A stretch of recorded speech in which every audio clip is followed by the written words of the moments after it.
All right. Hi, everybody. Welcome to chapter number 5 of Ramesses. And chapter number 5 is all about numbers. So we're moving on away from the pronouns and articles and possessives. Next class of words, namely number words, and how to use them. I think this will probably take more than one session. There's a second part about ordinal numbers, how to say first, second, third, and so on. I think we can use that the next time and combine it also with the date. So today, let's focus on the cardinal numbers. So basically 1, 2, 3, and how to use them. And yeah, I'm not sure for those who had a chance to look at the chapter in advance. Any questions up front? Anything before we get started?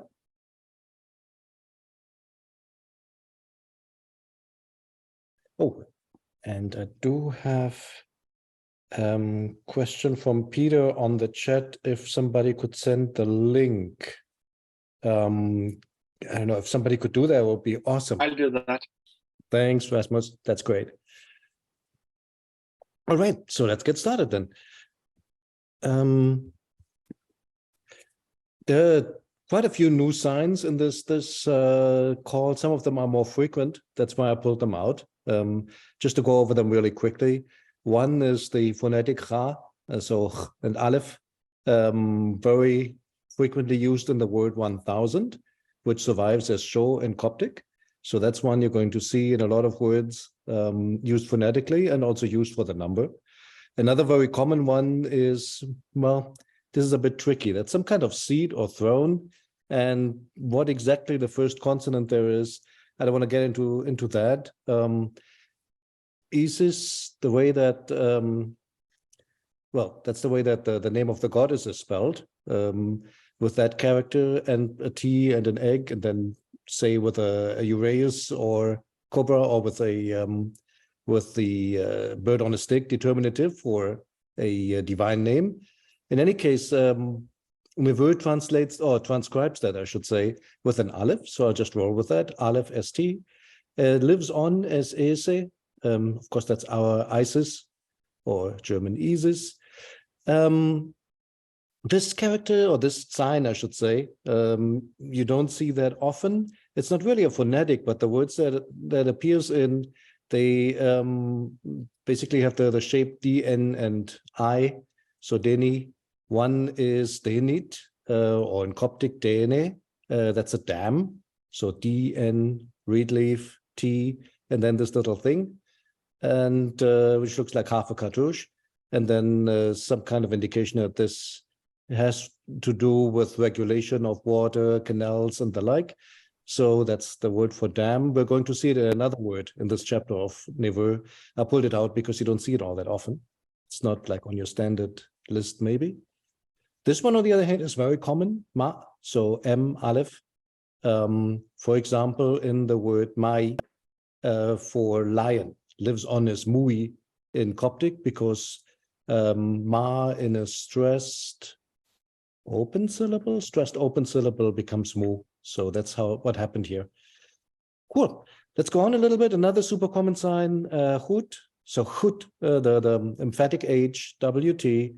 For example, yeah, in this word, which you find as part of several goddess names, for example, like Hathor, House of Horus, or for example, also in Neptis, Coptic Neptro, the second part. The ho, that's essentially the hood here. Finally, this character, well, two more signs. So you can tell I was looking at Chinese before this call. That's why I keep saying characters. So used primarily in the words for word, matter, and speech. Like, for example, medit, word or matter. We'll have that in the session. It's also in the word for staff, which is medu. I still wouldn't call it a phonetic. Those are the two words I know where the sign is being used. But yeah, this word is super common. It lives on as mynt in Coptic to form abstracta, to basically form like abstract words. Yeah, I'll leave it at that. And then this one is also very common. Ti, T, for example, in the late Egyptian word for yes, tiu, doesn't live on in Coptic. In Coptic, you could say se, which is clearly not related. but this is used in a lot of verb forms. It's used a lot phonetically. So if you haven't seen that one yet, I had time to meet this one. Yeah, and there's more new signs, but these are the ones that are going to appear, I think, more than once. So I wanted to have those out of the way. Any questions? If not, I'll move on to the numbers. Oops. Only action. So the numbers and how to say them. And the how to say them part is tricky because they're practically never spelled out. Normally, apart from one, which we already had as the article, normally the other numbers are just basically indicated by strokes. 2 strokes, 3 strokes, 4 strokes, 5, and so on. And so how do you know how to actually pronounce them? A lot of Egyptologists, I mean, professional Egyptologists, it's basically a cop-out. You just say them in English, which for me is super weird. I mean, you wouldn't do that in any modern language, but I understand why you do it, because you don't want to say anything wrong. So might as well just use English because you know that's going to be correct. Still, can we not get to the pronunciation somehow? And there's 2 ways how to get there. One is Coptic. I mean, they all live on in Coptic, so we know approximately how they must have sounded. And the other part is sometimes you have words like, I don't know, the group of 9 gods, or that thing of 4, basically some kind of group or some kind of name where these are at least related words are at least spelled out. So if you take those 2 data points, namely words which include like 4, 5, 9 and whatnot, and then look at the Coptic, you can pretty much figure out what they must have sounded like. So if we just look at the masculine forms, more about that in a moment, the feminine.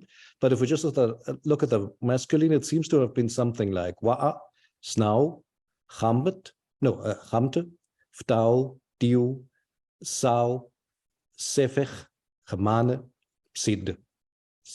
Approximately. I mean, basically modeled on wa, snau, shomet, ftov, diu, and diu, no F in there. So, sashev, shmun, and psit, or psis, in Sahidic Coptic. So basically, I started out reading the numbers in Coptic whenever I see them in Egyptian text, and recently I've moved to doing some kind of best guess approximation to the Egyptian name. Do whatever you like, of course, but yeah, I'm at least trying to approximate what it may have sounded like.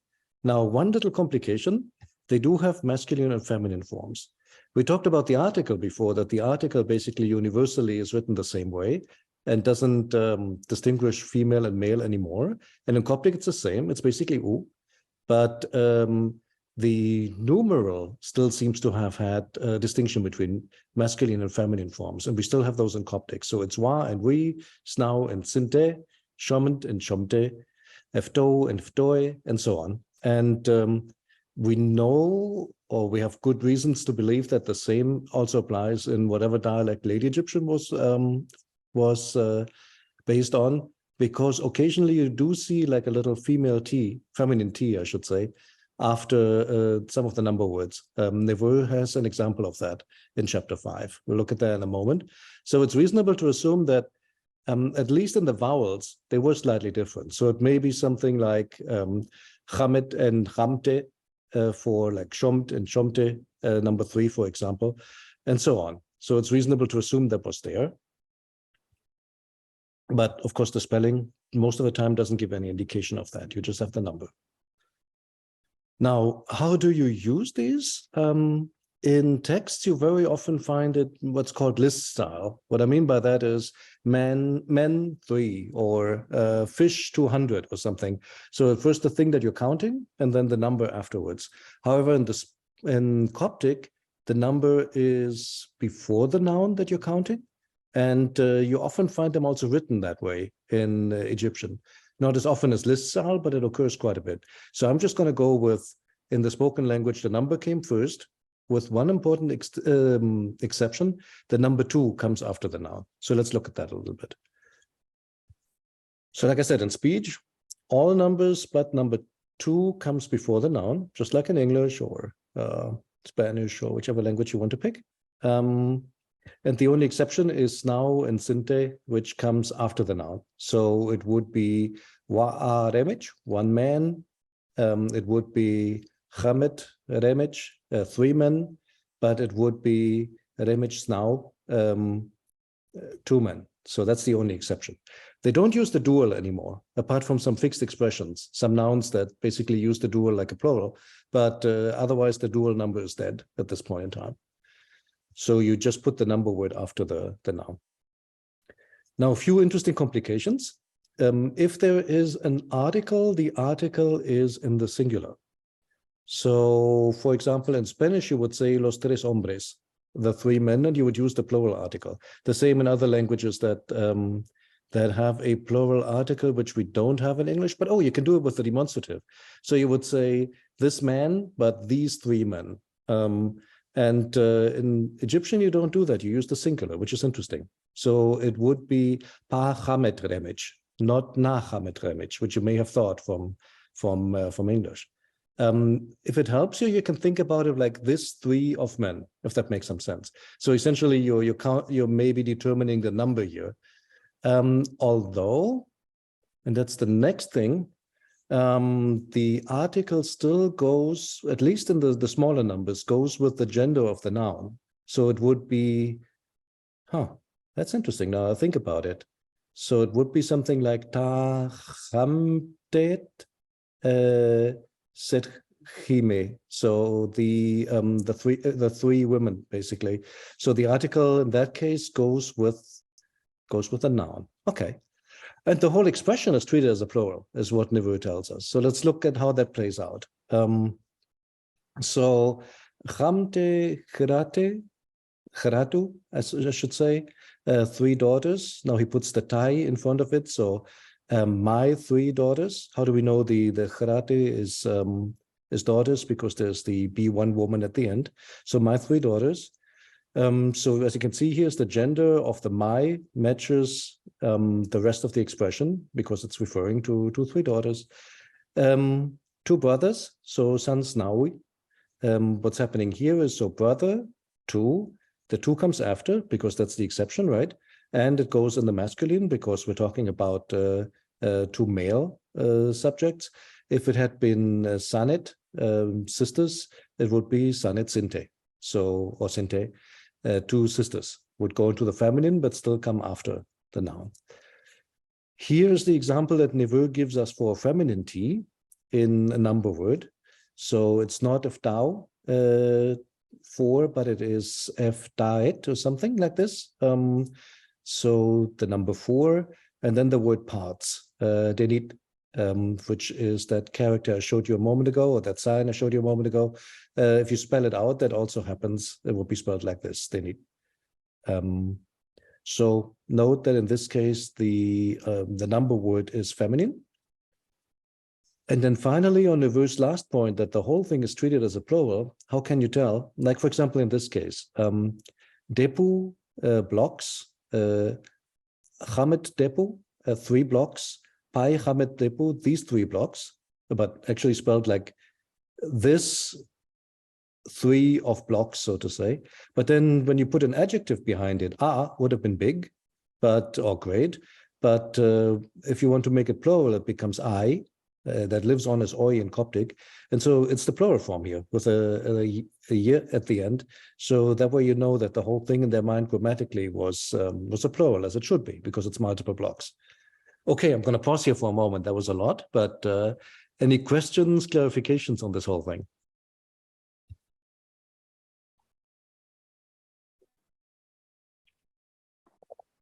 Aurelio, I've got a quick question. Yes. Hey, Peter, you made it. Hey, how are you? Good to see you. Yeah, sorry. It is good to see you guys as well. So on the first page, Denny is dam, meaning like something that holds back water, or is it like a weight measure, or what is that?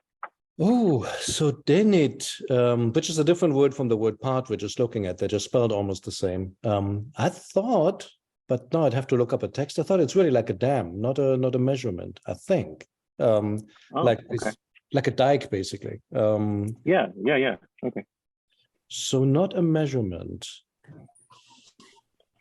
That's as much as I know. Thank you. Any other questions?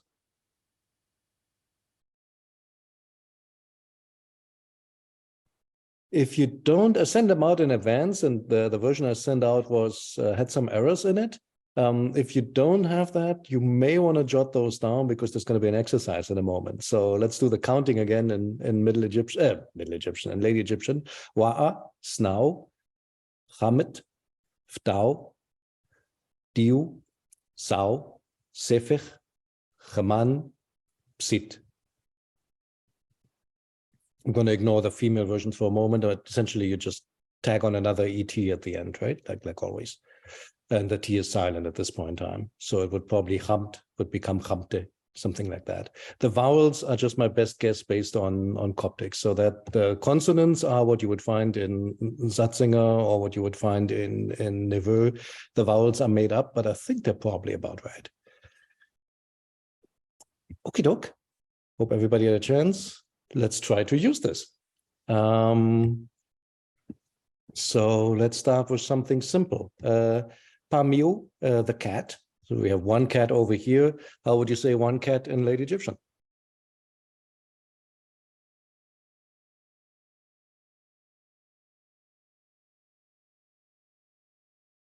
Volunteers first. This one should be easy.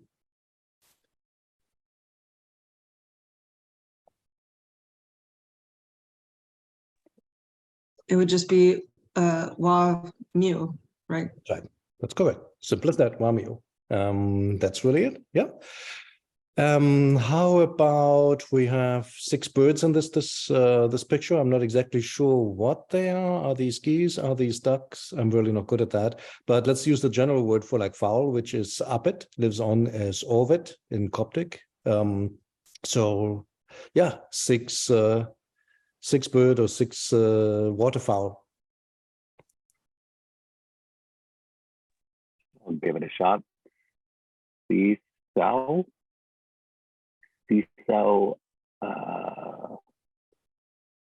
apedu.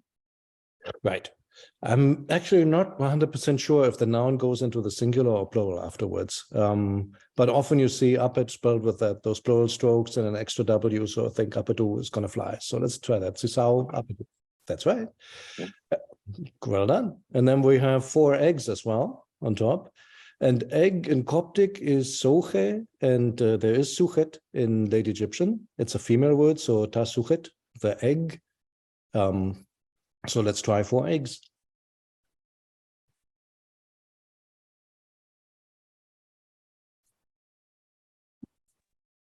So it would be ifdet, suchet, or suhut. I'm not sure about pluralizing it.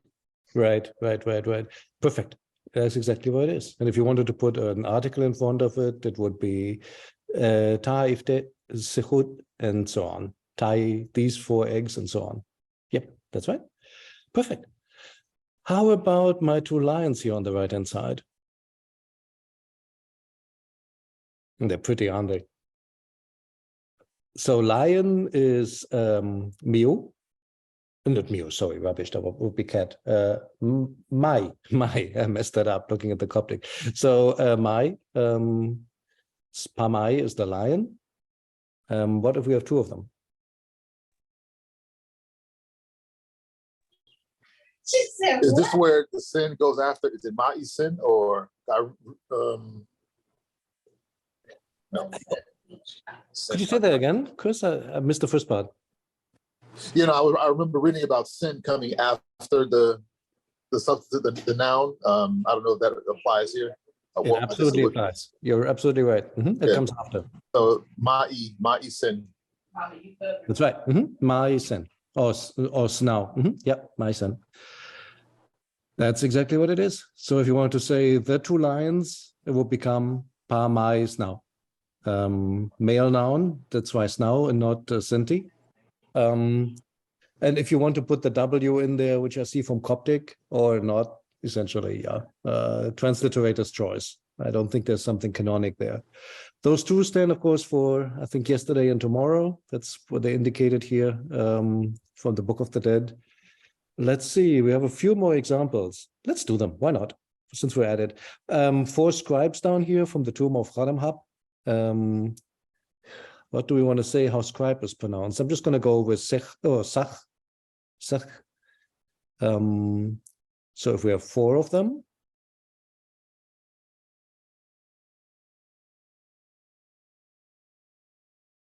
Okay, I'll volunteer. yeah, So sure. is it something like Fdau Sach? That's it, exactly. And if you want to make it the 3 scribes, the 4 scribes, sorry, I missed one. The 4 scribes, is it?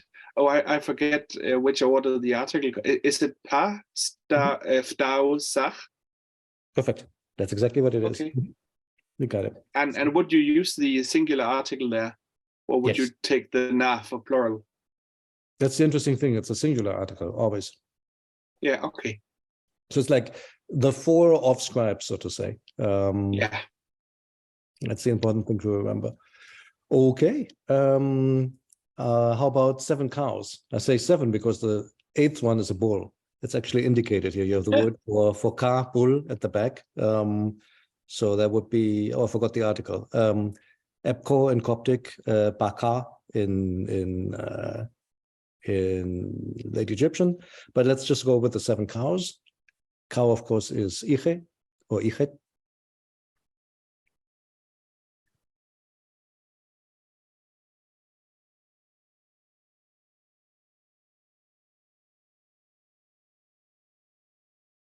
One more one. Okay. If no one's volunteering, I can do it again. Sure, go ahead.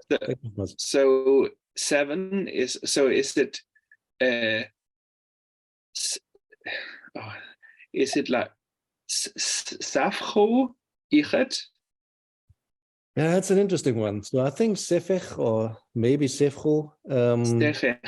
Okay. I'm guessing Sefech just because how it looks in Coptic. Yeah, but it's odd that the Coptic then would have some sort of metathesis, right? Yeah, okay, you noted that even. It does, because that's really confusing. They obviously the ch often becomes sh in Coptic, and they switched it around, which Coptic loves to do for some reason. I mean, they have that whole thing about saying ax for ask. They do that with so many different words. And yeah, Sefech is one of those examples where it becomes. Actually, that I was just confused about this because a parallel point. These numbers really look like the ones in Arabic or Hebrew.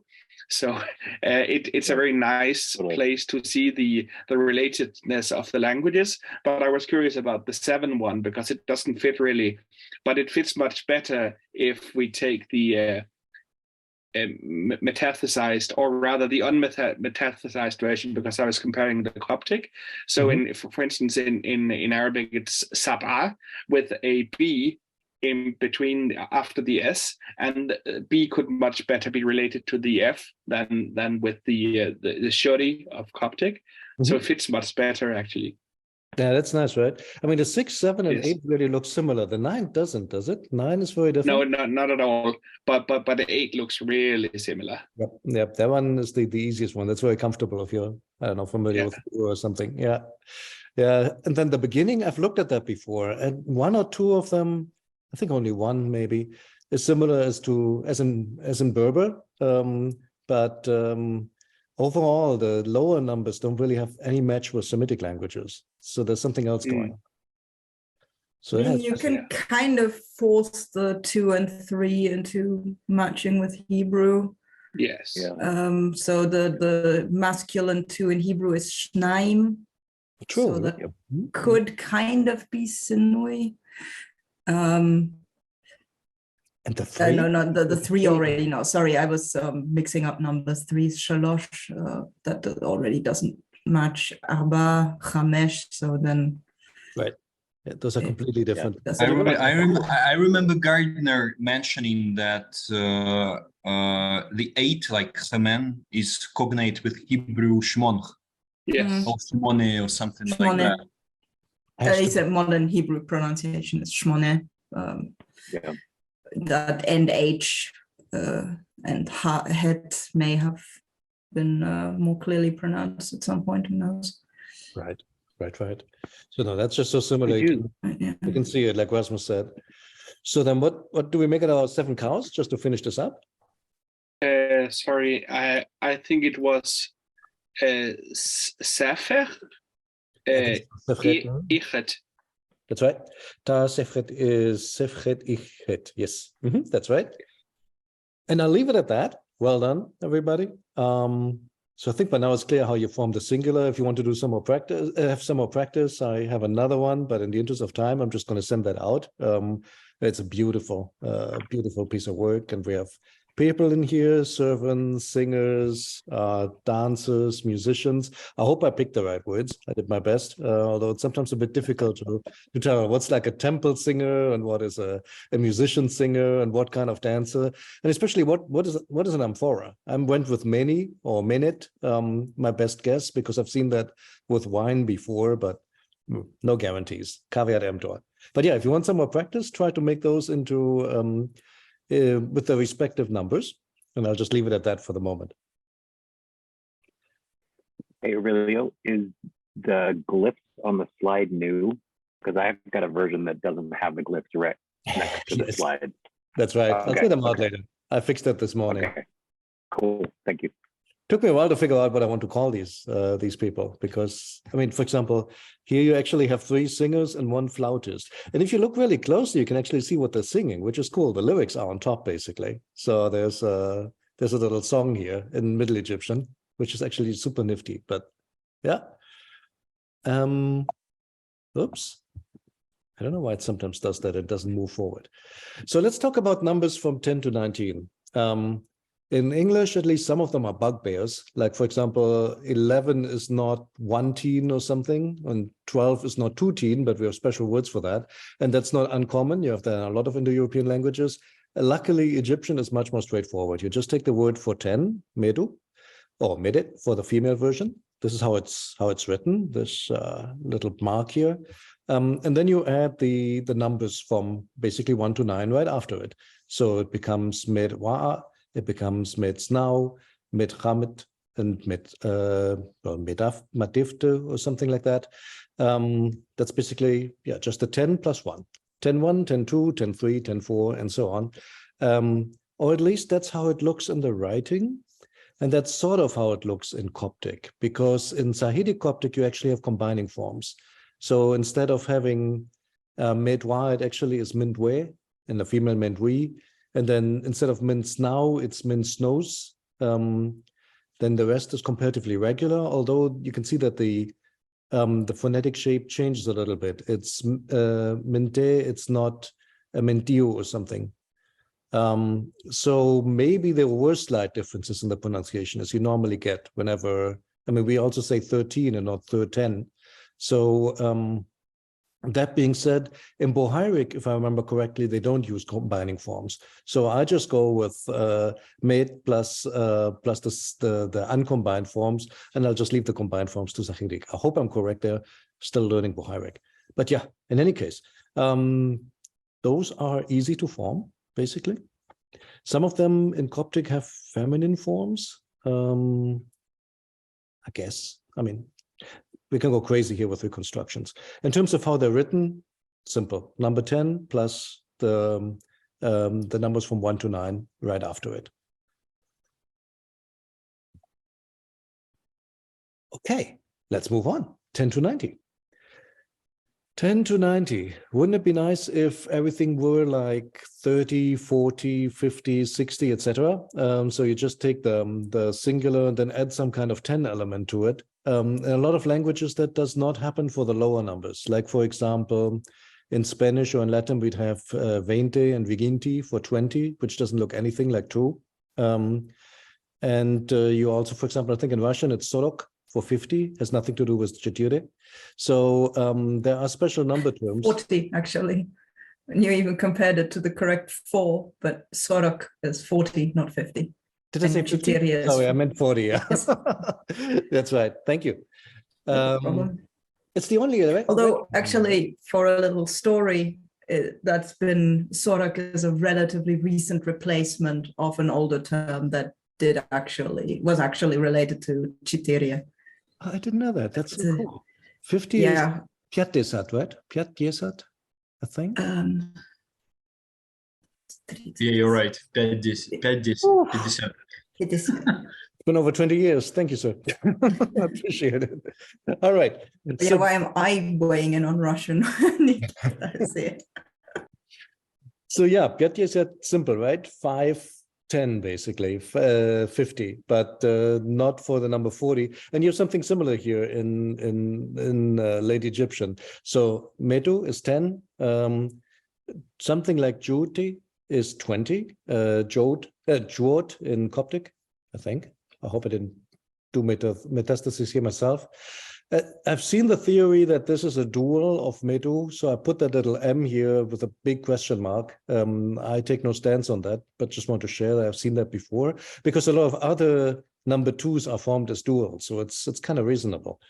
Then Mab, or Maaba actually, Mab in Sahidic, no relationship. Khmer, same thing, that is 40, and no obvious relationship with Ifdu. Then the rest you can see they're just formed from the singular numbers. I don't quite know how to pronounce them. In Coptic, they become Tayu, Se, Shfe, sometimes Shfe, Khmene, and Pistayu. So there must have been some kind of YU at the end, as you can see from the number for 50 and for 90. I don't know. They use Seiyu, Seheyu or something. I'm not sure. I haven't got that far yet to come up with a plausible reconstruction for those. But you can see those are easy to remember, at least for transcription. These here you have to learn by heart, basically. 20, 30, and 40. Spelling, again, just multiply the symbol several times, as many times as you need, and the arrangement is kind of flexible. So then, oops, sorry, I have the hundreds here as well. I'm not trying to put everybody to sleep, and so a very American reference here on top. Benjamins are our $100 notes. So yeah, she or shet is 100. For 200, it's just a dual, sheti. Then you basically go on with the singular plus the word for 100. So chamichet, vtuchet, diuchet, and so on. How do we know this? From Coptic. Now, if we look at the Coptic in detail, you really see it's she, and then for the dual, it could be shet or Bohaic shei. But there's also snau and she and snau. There's like a ton of different options. I actually don't know how we know that this is the dual here. If it's ever spelled out, question mark? I'm not completely sure. That would take a bit of research. For the higher numbers, they can be either formed as a construct state, so shmenche, or you can say shomte in she with a genitive article. Genitive particle in between. So 3 of 100. Again, from the spelling, we can tell which it really was in late Egyptian. I'm going with this one just for convenience. Theoretically, there could be an N. I don't think it's ever written, so I have to leave it at that. But again, luckily, it's easy to remember. All you need to know it's sheti for the dual, and then basically just add the units from 3 to 9 in front of it, and you should be good for the transcription. How do you use them? The most important thing to note is now you put a genitive N in between. So if you wanted to say, for example, hud is chapter, it's the same word as the house hud, but with a extra string, like indicating a papyrus roll after it.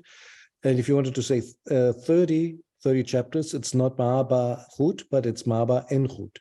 And if you wanted to say these 30 chapters, well, it's still the same thing. This 30 of chapters. So Tai Ma'aba en hud. So a deben is a weight unit, about 30 grams, or for the non-metric ones, and about a troy ounce.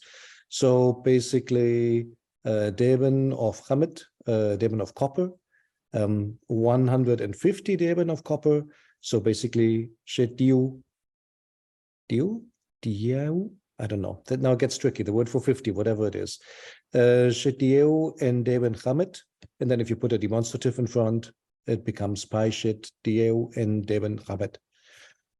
So these 150 deben of copper. Neveu, I think, points out that from 300 onwards, the article always becomes feminine. And when you go above 1000, the article is always masculine. So he has paicha and chet, 1000 logs, and he has basically Chametchet, Seo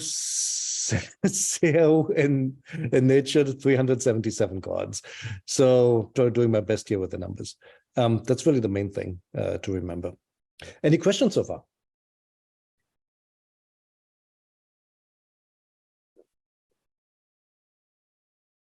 Quite straightforward, right? In this, in this second to last example, was there an error in the Neveu book?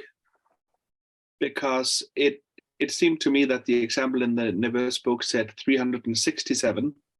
At least the number of tens was one missing. Let's have a quick look. That could be entirely. Was that just in my version, or because I was puzzled about how that worked? Let's have a look. So here's the Neveu book. And that's a 60. Yeah, okay.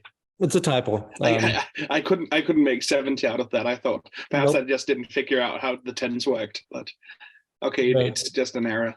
It's just an error. I think it's just Yeah, okay. easy to do. And that's why I put, I mean, how do you keep all these separate? In hieroglyphs, they're really written this way, but we're going to take a look at the hieratic in a moment. You know what? But I'm going to just do it right now, just for the fun of it.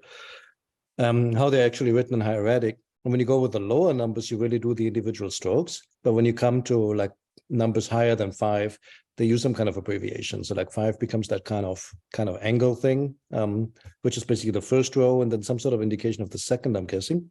And you can see similar things for the numbers 6, 7, 8. They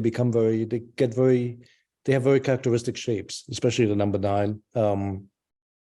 So much harder to make a mistake in accounting than if you really had to go like stroke, stroke, stroke, stroke, stroke, stroke, stroke, stroke, stroke. And the same also applies for the 10s over here. So the 10 really still looks like the 10, and the 20, you can see that like the little, the first 10 is like this little thing on top, which of course is where the symbol in Stargate came from, if you ever wondered. And then number 30 is this kind of X chromosome, and then the rest becomes really wild. These are all the new kingdom variants here. Interesting, like for example, the number 80 really looks like a P, but with an extra stroke in it. Otherwise, the number 3 would, the hieratic P is just like stroke, stroke, stroke, and then like this horizontal. And this looks like one extra, yeah, sort of like the P looks sort of like this, like the 60. The 80 has like an extra stroke. So I think that kind of mistake that seems to be in the Neveu book, in the original harder to make, just because the signs are a bit more characteristic.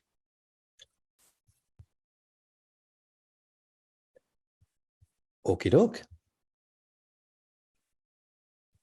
So we talked about how to construct them. Main thing is you have to slap an N in there, and that basically starts from number 10 and higher. I thought we'd do 2 quick examples of that. And I see there's some questions or remarks in the chat. Let me see what we have here. So what is metathesis or metathesis again? Thanks, Aaron. Yep, that's exactly it. Like when people swap the consonant order around, like ask and ax, which I remember, I think ax was already there in Middle English. So that's like a really old metathesis. I can never say that word right in English. Okay, cool. You're correct. You find axe spelled AX already in Chaucer. Right. Yeah, the first time Kind of fun. Yes. Oh, that was super interesting. I always thought that was like a new mispronunciation, but no, that goes all the way. Not at all. It goes all the way back. Okie doke. 2 quick examples for numbers bigger than 10. So we have a certain number of gods here. So let's see how many gods. So Wa is now Chamet, Ftau, Deu, Sau, Sefech, Chemanu, Psit, Med, Medwa, Metznau. So how do I make that into 12 gods?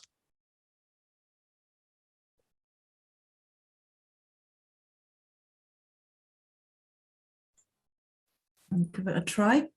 Sure. Metznau en Netjeru. That's right. Correct. That's perfect. And if you wanted to make it these 12 gods? Pa met nou en met Jeru. Perfect. So it still stays singular at those lower numbers. It's still power. So if you want to speak Egyptian, now you have the correct numbers. So yeah, I'm not sure if we want to go about which god over which gods those are. Anybody want to take a guess for those a bit more advanced? Well, not guess, man. It's written right there. Yeah, I think the first one's Re Horakti, the second one's Atum, the next one's Shul, the next one is maybe Tefnut, the next one's Geb, Perfect. then it's Newt, the Lady of the Sky, and then Isis, maybe Isis, and don't got the second one. Neptis.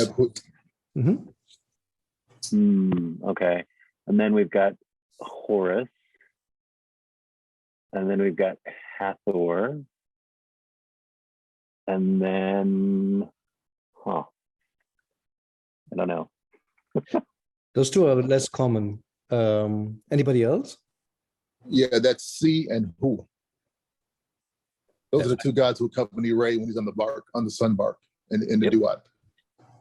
There you go. Perfect. Awesome.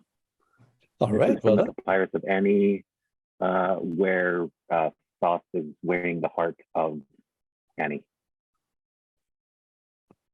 Wait, I didn't know that. That's where it's from. Yep. Okay, cool. Awesome. And then for the last one, let's try that one.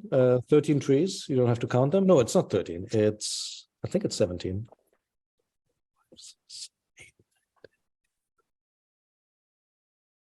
I think it's 17. So what would be 17 trees?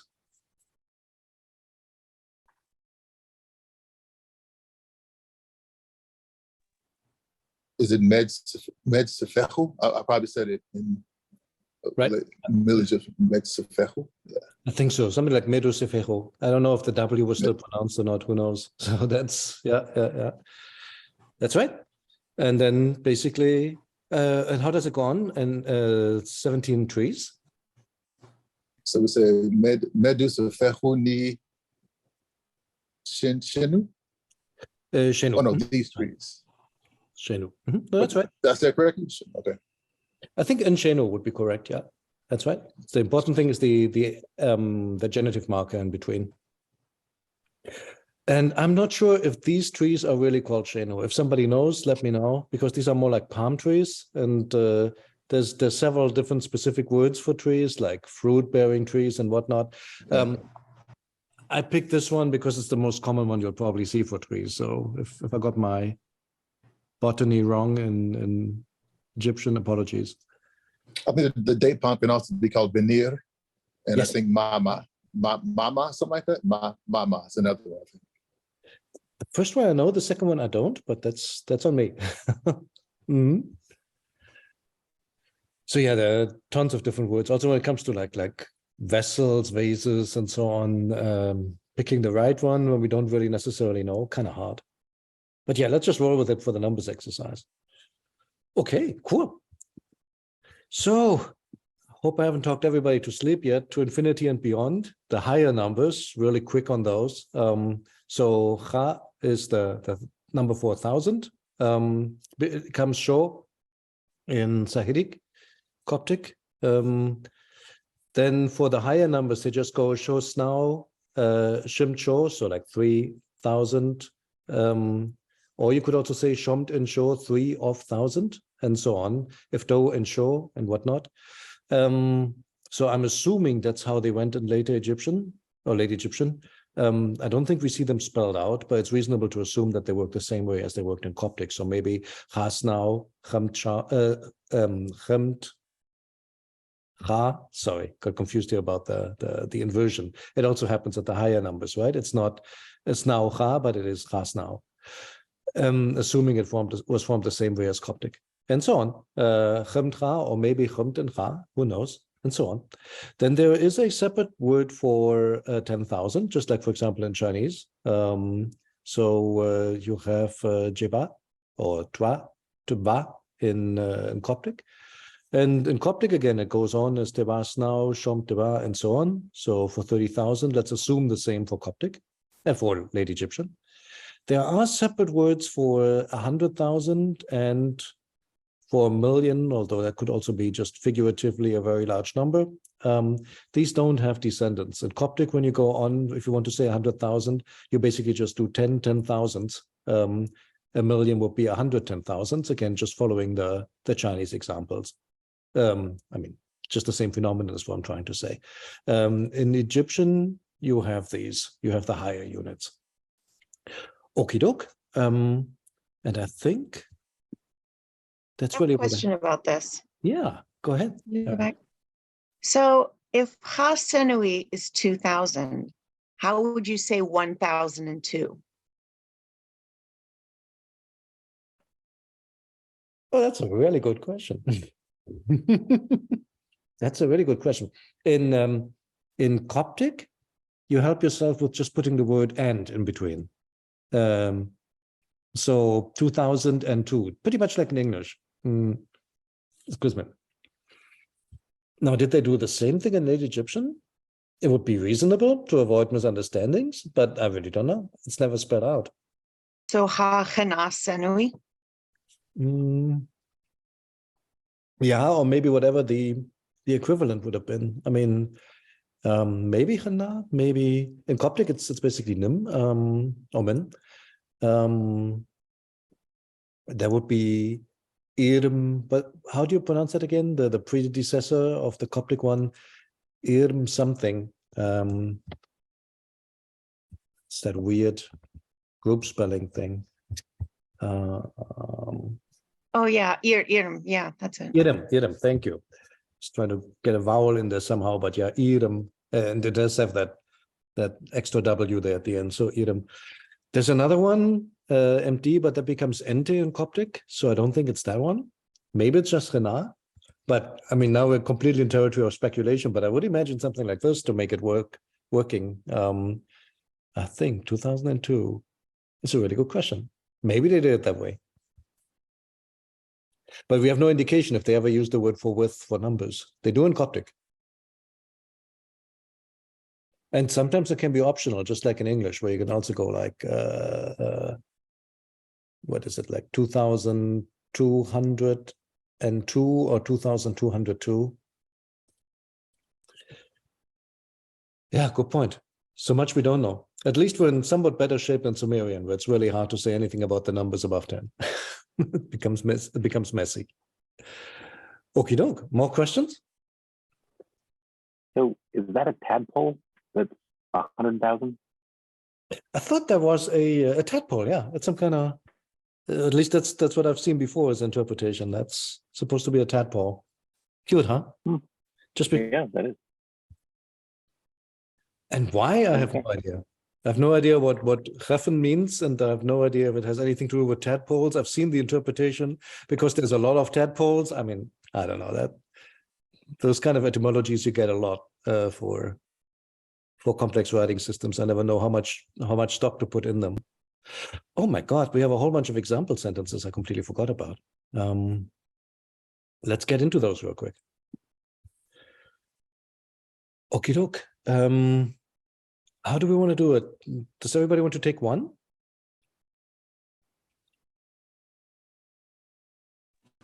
Sure. All right, go for it. So we have Wa said Wati Ta Win Min. That's right. And what do you have? mean by it? So this is one place of, or not one place, a place. Well, yeah, this be one place. A place of places. We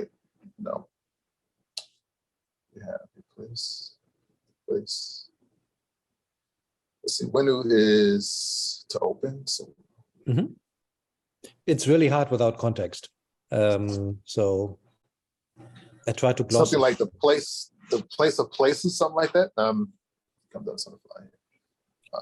No. It's in the context of some kind of tomb, either repositioning or robbery or whatnot. So somebody is talking about what they did to the tombs. So we have relative here. So the part that's throwing me up, well, I guess this relative here is acting as, because it has an article on it, da winu in. Mm-hmm. Break it up into two pieces mentally. So if you just looked at the first part by itself, tase, you already had correctly.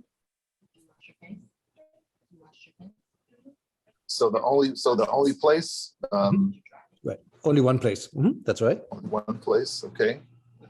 And then Now we that have place, ta wenen. So this verb is behaving, because I'm used to saying nouns after articles, so I'm trying to figure out what's a relative. So it's acting nominally, I guess, here, sort of. Right. If you just had wenen by itself, what would you make out of it? Forget about everything else, like wenen set, for example, or something like that. Something like we opened that, or we opened. Right. And now you make it into a relative, ta wenenen. Oh, ta wenen, I guess. I'm putting too many N's in there. Ta wenen. The one? No, not the one we opened, or the one we opened. That's right, the one we opened. Yep. Mm-hmm, mm-hmm. And then this whole thing is a nominal sentence. The grammar on these example sentences, unfortunately, is pretty involved. Wa said waate, ta wenenen. And you have to imagine there's an is somewhere that's not written. Like to be, I mean, kind of is. So the only one place that we opened. Pretty much, it was only one place that we opened, basically. That's right. Mm-hmm, mm-hmm. You did say that play inserted is, yeah, okay. Yeah, and I mean, Neveu gives the translation. Feel free, guys, to use those in advance, because like I said before, the grammar that he throws at you in chapter 5 is already assuming a lot. But yeah, I think that's what it is. If somebody else has another opinion on it, I would take that as like a A equals B kind of thing. Namely, it's only one place that we opened. In context, that would be easier, because that's probably making more sense in the narrative. The interesting thing here grammatically is, so the word one comes in front of the noun, like we said, but there is a kind of stative, I guess, which can be used as an adjective to mean only or alone. And that also lives on in Coptic as wa'a and then plus more to it. So that one comes after the noun. Not to be confused there, basically, that you can see one in both positions, they mean different things. Okay, well done. Very cool. So then why is this not feminine? Why is the what? Why isn't it what? The first one? If it's the number and not the article in this case. Oh, you got me. I don't know. But that's how Neveu has it too. You don't have a mistake here. No, you're right. And I mean, the thing is, you don't always see the T. It's only occasionally. Yeah, once I thought wow was, yeah. I think what may be going on, if I had to make a guess, but that's just a guess. I mean, the only difference between the two would probably be the vowel, wa'a and wa'e or something. So I think they just forego the T because it's not really pronounced anymore. That's my guess.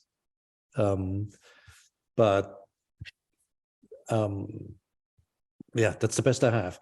Because when I looked around in the literature, I mean, that example here, the one that I showed you with the 4 parts, that showed up in more than one book. So I'm assuming there are not too many. So we're guessing that the female was still pronounced differently, the feminine was still pronounced differently from Coptic, but it hardly ever shows up in the writing system. I think that's my explanation. I think that would be the answer.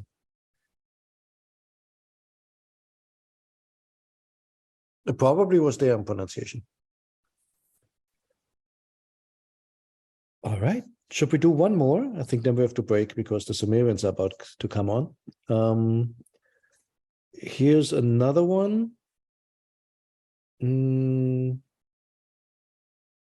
want to take this one? This one's a tad easier. I can do it. All right. Pachetem senui wa en hezbet ma wa en mafek. So the two seals, one of lapis lazuli, one of real lapis lazuli, one of turquoise. That's right. Exactly. I put some spaces in between since we don't have commas. And yeah, the key grammar point here, I think, is that the snau comes after the chetem or chetem, the seal ring. Okay, cool. That's it. Very well. I would propose we pick up the remainder next time, if that's okay with you. And then we can also do the ordinal numbers. I was thinking of sending some homework out, still thinking about what it could be. It could be this. I'm also trying to figure out, how you actually say how old you are in Egyptian to make that like a describe your family kind of exercise. That's not easy because different languages use different constructions. I mean, in English, we say you are your years. I'm 50 years old, or in Chinese, for example, in Spanish or in French or in Russian, you'd have your years, right? Or the equivalent construction to me are 50 years. In Hebrew, again, you do something else. You're a son of 50 years. So which one is it? And I've been digging through examples. If I can figure it out, I'll make an example. I'll make an exercise around it. Just bear with me for a few days. All right. I would say let's close here for today. Thanks so much for joining, as always, and see you all either for Horizon Set next Saturday or for Ramses in 2 weeks. Thank you. Bye-bye. Thank you. Thank Have a you, good day. Aurelio. Thanks a lot. Bye. Thank you. Thank Bye. you.